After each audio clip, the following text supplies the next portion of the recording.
Hello everyone, welcome to another session of current affairs. आज हम focus करने वाले हैं जो 11th अगस्त को इंपॉर्टेंट चीजें हुई हैं, खास तौर पे आपके सिर्फ एग्जाम पॉइंट ऑफ व्यू से। अब जैसे 11th अगस्त को आप देखेंगे तो बहुत सारी चीजें हुई हैं, लेकिन हम उन चीजों पे फोकस करते हैं। नेशनल अफेयर्स हो गए, international summits, conferences, all these things जो स्पेशली आपके एग्जाम पॉइंट ऑफ व्यू से इंपॉर्टेंट है या आपके एग्जाम में पूछी जा सकती है। सबसे पहले आ जाते हैं एक बहुत ही इंपॉर्टेंट न्यूज, जो कि केरला की लेजिस्लेटिव असेंबली ने कलेक्टिवली एक रेजोल्यूशन पास किया है। यहां पे वर्ड लिखा हुआ है, आप पढ़ेंगे यूनानिमसली। यूनानिमसली का मतलब होता है कि एक साथ एकजुट होकर कोई भी इस डिसीजन के या इस मूव के अगेंस्ट नहीं है। तो सबने एकजुट होकर बोला है, बेसिकली सेंट्रल गवर्नमेंट को एक अर्जी डाली है कि प्लीज हमारे स्टेट का नाम आप ऑफिशियली चेंज कर दीजिए फ्रॉम केरला, जो कि अभी हम यूज करते हैं, टू केरलम। तो ये इस पूरे चेंज का मतलब क्या है, क्या पॉइंट है इस चीज का, वो हम डिस्कस करते हैं। बेसिकली आप देखेंगे तो केरलम बहुत पुराने एंशिएंट टेक्स्ट्स में, आप मलयालम लैंग्वेज के, क्योंकि वहां पे मलयालम या मलयाली स्पीकिंग लोग रहते हैं, तो उनके हिस्ट्री में Keralam is the word which is used. तो जैसे मलयाली स्पीकिंग लोग होता है ना, जो वहां के लोकल लोग हैं, जो उस स्टेट को बिलोंग करते हैं, for them in their language the states name is actually Keralam, not Kerala. So Kerala is actually the English version of it. जब ब्रिटिश आए तो इंग्लिश वर्जन उसका निकाल के उसको केरला कर दिया, और वही फिर बाद में जाके जब लैंग्वेजेस के बेसिस पे हमारे स्टेट डिवाइड हुए, तो बाद में जाके उसी पर्टिकुलर नाम को हमारे कॉन्स्टिट्यूशन में लिख दिया गया। लेकिन उनका ये मानना है कि ये हमारे ओरिजिनल हेरिटेज या ओरिजिनल कल्चर को रिप्रेजेंट नहीं करता है। अब थोड़ा सा हिस्ट्री में जाए तो बहुत एक इंटरेस्टिंग स्टोरी है। ऐसा माना जाता है कि जो लॉर्ड या प्रभु पुरुषोत्तम थे, परशुराम थे, उन्होंने ये केरला जो है स्टेट, ये बेसिकली ओशियन से, समंदर से रिक्लेम करके बाहर निकाल के लाए थे और इसको पूरा का पूरा इस्टेब्लिश किया था, और उसके बाद से ही केरलम नाम चलता आ रहा है। तो ये इसकी हिस्ट्री इतनी ज्यादा पुरानी है, इसलिए अब वहां के लोग यूनानिमसली, और लोग क्यों बोल रही हूं मैं, आप बोलोगे कि मैम यहाँ तो केरला की लेजिस्लेटिव असेंबली में रिप्रेजेंटेटिव्स ही तो जाता है ना लोग के, तो बेसिकली वहां के लोग भी इस चीज को लेके अग्री करते हैं कि हमारे स्टेट का नाम शुड बी रीइंस्टेटेड, या वापस से रख देना चाहिए जो उसका ओरिजिनल नाम था। तो फिलहाल ये अभी दरख्वास्त की गई है, रिक्वेस्ट डाली गई है टू द सेंट्रल गवर्नमेंट। इसको चेंज सेंट्रल गवर्नमेंट कर सकती है, वो अगर खुद से चाहे तो नहीं कर सकते, क्योंकि कॉन्स्टिट्यूशन में इस चीज के लिए अमेंडमेंट करना पड़ेगा। कॉन्स्टिट्यूशन में अमेंडमेंट मतलब बेसिकली हमारा जो कॉन्स्टिट्यूशन ऑफ इंडिया है, वहां ऑलरेडी लिखी हुई चीजें हैं, उनमें आप चेंज ऐसे पेंसिल से काट के नहीं कर सकते। आपको प्रॉपर एक बिल पास करवाना पड़ेगा, उसके थ्रू अमेंडमेंट का मतलब एकदम बेसिक लैंग्वेज में समझे तो चेंज। तो अमेंडमेंट बिल पास करना पड़ेगा और उसके बाद ही आप कॉन्स्टिट्यूशन में चेंज कर सकते हैं। केरला का नाम कॉन्स्टिट्यूशन में केरला दिया हुआ है, इसलिए उसको चेंज करना है तो अमेंडमेंट बिल पास करके फिर केरलम हो पाएगा। जहां तक मेरा मानना है, क्योंकि यहाँ पे कल्चर और हेरिटेज की बात आ जाती है, and we are slowly trying to go back to our original culture and heritage. British ने आके बहुत सारी चीज हमारी खराब भी की और चेंज भी की, हम धीरे धीरे वापस रिक्लेम कर रहे हैं अपना कल्चर। तो जहां तक मेरा मानना है, ये name change should be easy और इसको एक्सेप्ट कर ही लिया जाएगा। Coming on to the next, again related to a state only, it's a state news, but ये नेशनल इंपॉर्टेंस की है। तो ऐसी स्टेट न्यूज जो कि नेशनल इंपॉर्टेंस के लिए, वो आपके एग्जाम में बहुत आसानी से पूछी जा सकती है, आपसे एक्सपेक्ट किया जाएगा कि आपको आना चाहिए ये। तो छत्तीसगढ़ में धमतारी डिस्ट्रिक्ट आप यहां पे देख सकते हैं, वहां का एक ट्राइब है, उस ट्राइब का नाम है कमार ट्राइब।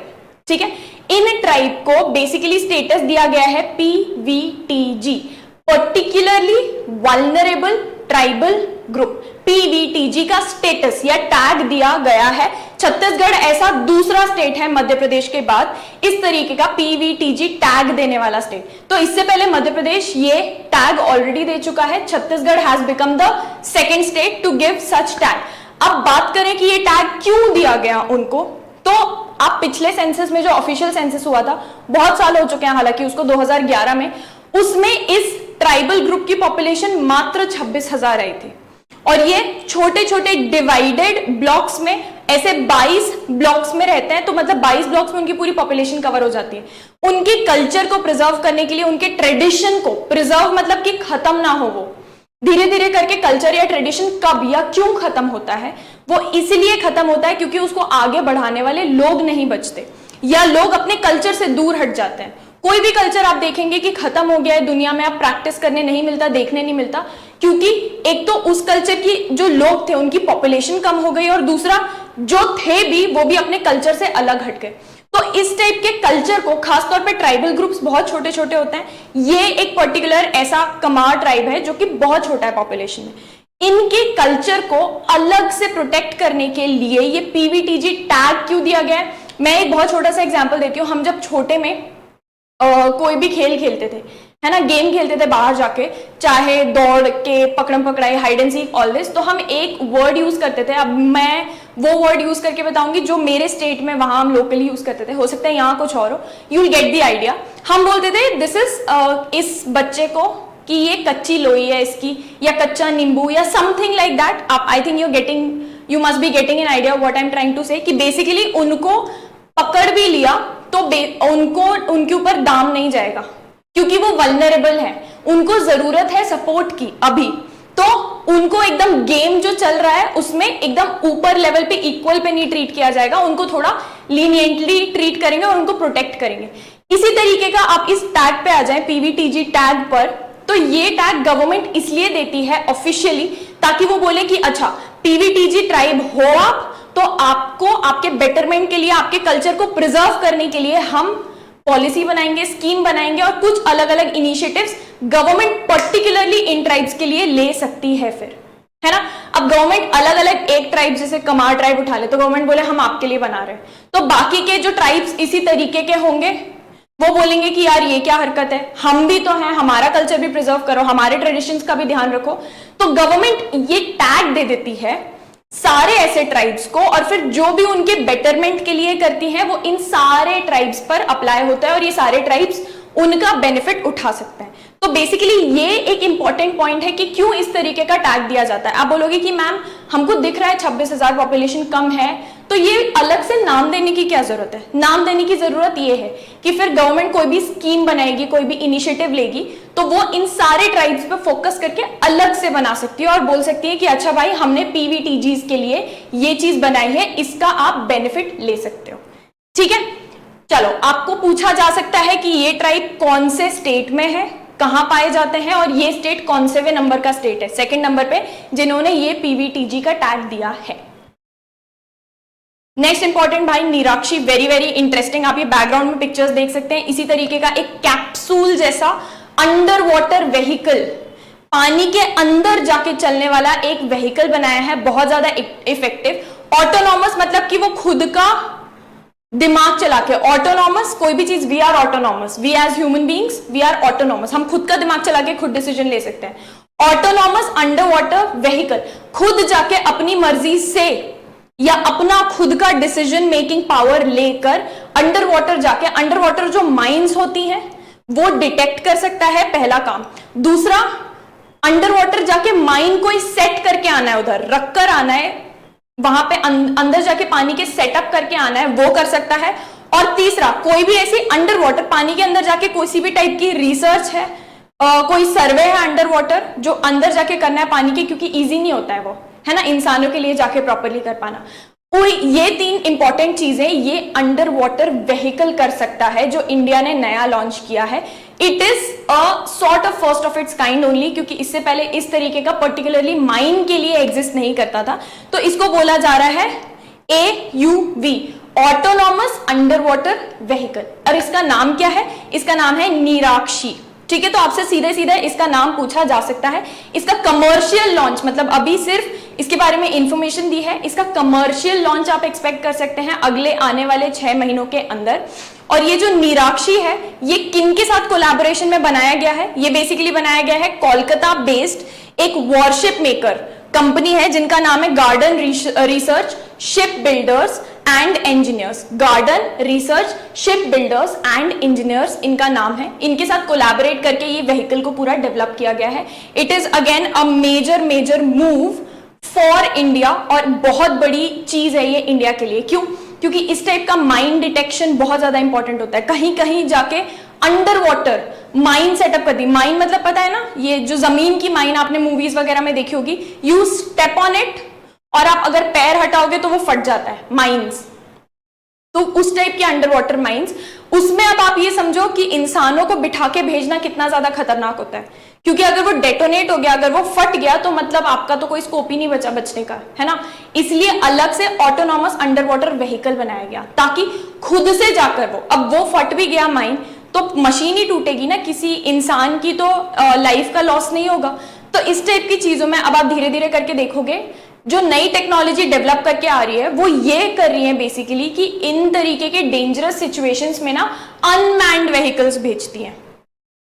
जैसे आप स्पेस का एग्जांपल उठा लो, कहीं नई जगह स्पेस में कोई भेजा जाता है ना, किसी भी नई जगह, तो पहले अनमैन्ड व्हीकल भेजते हैं, है ना। अभी चंद्रयान 3 भी भेजा, तो क्योंकि वहां पे लैंड करना थोड़ा अभी भी मुश्किल है, क्योंकि चंद्रयान 2 आपको याद होगा कि वो ऑर्बिट तो कर रहा था जाकर, लेकिन लैंड करते टाइम सॉफ्ट लैंडिंग नहीं कर पाया, सॉर्ट ऑफ बोल सकते हैं इट क्रैश्ड, क्योंकि वहां जाके सॉफ्ट लैंडिंग करके जो पूरा काम करना था वो नहीं कर पाए।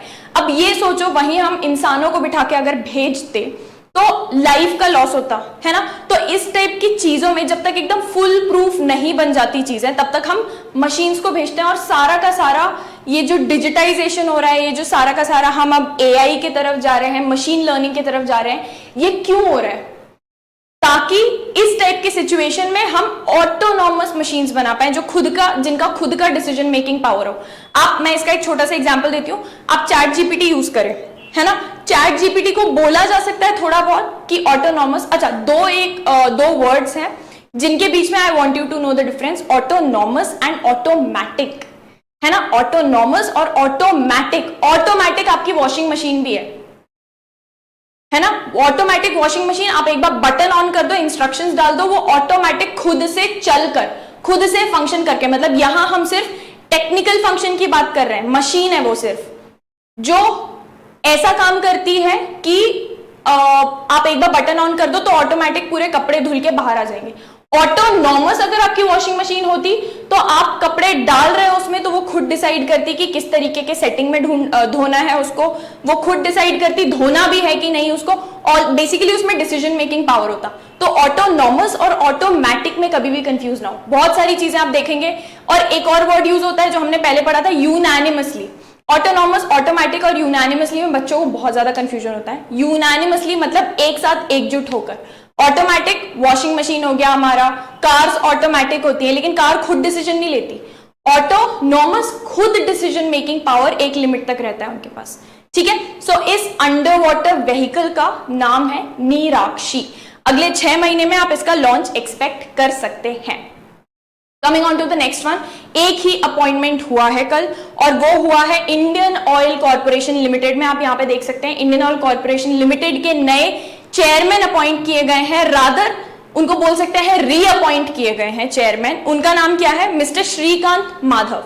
तो उनको रीअपॉइंट कर लिया गया है अगले 1 साल के लिए, और पहले भी यही थे, इन्हीं को रीअपॉइंट किया गया है, इन्हीं का टेन्योर कंटिन्यू कर दिया है। कहां पर?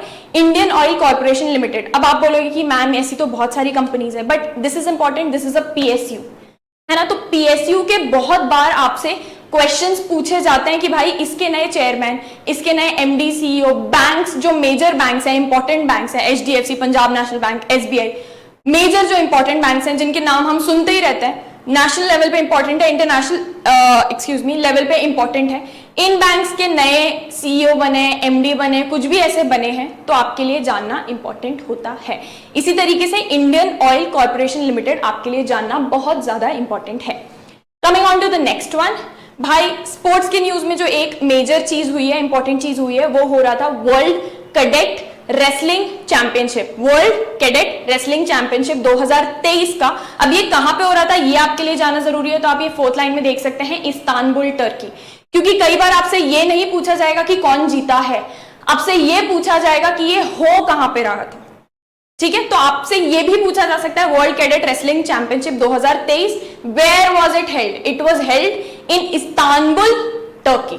अब इसमें अब जीते कौन है, क्यों ये प्रोमिनेंट न्यूज में आया है? इसमें जीती है Indian wrestler Savita, she has enter किया था उन्होंने event as a defending champion and she has won the only gold for India women's 61 kgs। इसमें कैटेगरीज डिवाइडेड होती है, रेसलिंग में आप देखेंगे आप हर कैटेगरी में नहीं कर सकते, इसकी कैटेगरीज डिवाइडेड होती है वेट के हिसाब से, क्योंकि एक इक्वल लेवल सारे प्लेयर्स को या रेसलर्स को यहाँ पे देने का ट्राई करते हैं। तो अगर कोई 61 kgs का रेसलर है या 60 kgs का रेसलर है, वो 90 किलो के रेसलर से लड़ेगा, तो ये इक्वल प्लेटफॉर्म नहीं हुआ। वो 90 किलो वाला की अलग स्किल्स होती हैं, 60 किलो वाले की अलग स्किल्स होती हैं। तो इस तरीके से डिवाइडेड होता है वेट की कैटेगरी में। तो 61 kgs की कैटेगरी में Savita ji is the only Indian wrestler जिनको गोल्ड मिला है, ठीक है। So it is a very big news for India. All and all India ने 11 मेडल्स जीते हैं, टोटल 11 मेडल, जिसमें एक गोल्ड मिला है जो हमने अभी पढ़ लिया किनको मिला है, 7 सिल्वर मिले हैं और 3 ब्रॉन्ज। तो बहुत सारे अलग अलग कैटेगरीज के लिए रेसलर्स जाते हैं, ऐसा नहीं है कि सिर्फ एक रेसलर जाते हैं, पूरी कैटेगरीज के लिए बहुत सारे इंडियन रेसलर्स गए थे, जिसमें से एक गोल्ड मिला है हमको 7 सिल्वर मिले हैं और 3 ब्रॉन्ज, ठीक है। तो जब इतने सारे मेडल्स होते हैं तो आपको 7 सिल्वर याद रखने की बिल्कुल जरूरत नहीं है कि किस किस को मिला है, या 3 ब्रॉन्ज। आपको याद रखने की जरूरत है गोल्ड किसको मिला है, ये चैंपियनशिप हुई कहां पे थी, और टोटल इंडिया को कितने मेडल्स मिले हैं, 11, ठीक है। जब इतने 7, 8 इतने ज्यादा नंबर ऑफ मेडल्स होते हैं तो फिर आपसे एक्सपेक्ट नहीं किया जाता जनरली एग्जाम में कि आपको एक प्लेयर का नाम याद हो। ओके, चलो coming on to the next news. Subhash Runwal, उनको बेसिकली मिला है lifetime achievement award, RICS, RICS इसका नाम है। रिक्स बेसिकली होता है Royal Institution of Chartered Surveyors, ठीक है। ये पहली बार ही first of its kind of awards या फर्स्ट एवर अवार्ड्स रिक्स ये दे रही है, और ये मिला है मिस्टर सुभाष रुनवाल को। ये बेसिकली एक लीडिंग रियल एस्टेट डेवलपर के तौर पे काम करते हैं, जिनकी बहुत सालों से वो इस फील्ड में ऑलरेडी काम कर रहे हैं, मतलब आई थिंक 35 से 40 साल की इनकी लेगेसी हो चुकी है ऑलरेडी। तो he actually deserves this lifetime achievement award, और उसी चीज को रिकग्नाइज करने के लिए रिक्स ने इनको लाइफ टाइम अचीवमेंट अवार्ड दिया है। अब ये अवार्ड फर्स्ट एवर अवार्ड्स, पहली बार इसको इस तरीके का दिया जा रहा है, आगे जाके कंटिन्यू भी करेगा। तो आपसे पूछा जा सकता है सीधे सीधे कि भाई ये रिक्स लाइफ टाइम अचीवमेंट अवार्ड्स किनको दिया गया है। It's a very important news, ठीक है। This is related to the corporate side of things. तो किनको दिया गया है, मिस्टर सुभाष रुनवाल को। Okay, so this was all for today's important news. आज के डेट में कुछ बहुत ज्यादा इंपॉर्टेंट डे नहीं है। 12 अगस्त जो हम कल पढ़ेंगे, कल बहुत ज्यादा इंपॉर्टेंट डेज हैं। जैसे आज 12 अगस्त है तो आज इंपॉर्टेंट डेज है, 1-2 चीजें इंपॉर्टेंट है जिसको हम कल कवर करेंगे। Okay, thank you for joining me for today's session. हम वापस मिलते हैं कल। अब ये सेशंस आपके रोज ही होने वाले हैं, बस एक दिन मिस होके संडे को। सो संडे को सेशन अपलोड नहीं होगा, मंडे को जो सेशन अपलोड होगा उसमें संडे और सैटरडे दोनों दिन जो भी हुआ वो मंडे को कवर होगा। So you will have a total of 6 sessions a week. इन 6 सेशंस में पूरे वीक में क्या हो रहा है वो कवर हो जाएगा। अब इन 6 सेशंस को करने का पॉइंट क्या है, बेसिकली यही कि आप रोज रोज करके 20 मिनट 25 मिनट से ज्यादा का सेशन नहीं होता।